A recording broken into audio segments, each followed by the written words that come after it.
من ساعة ما جربت الأكلة دي وعملتها بقت إدمان، بقت فطار غدا عشاء عندنا.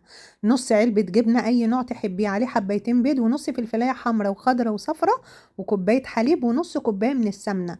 هنقلبهم مع بعض. هنزل بكوبايتين كبار من الدقيق ونص معلقة من البيكنج باودر ورشة ملح، رشة فلفل، رشة من البابريكا المدخنة أو شطة زي ما تحبي، توم باودر، بصل باودر. وهنقلبهم بقى مع بعض كده بالشكل ده لغاية ما كل المكونات تتمكس مع بعضها.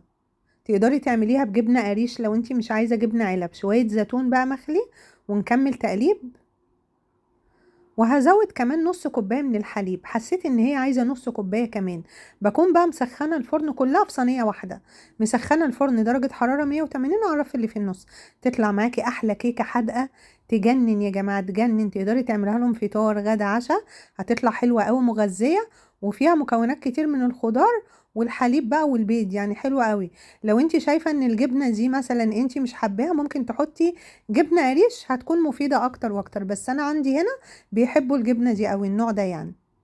نقطعها بقى كده وطعمها يجنن. بصوا هشة من جوه ازاي، جربوها. لايك وشير.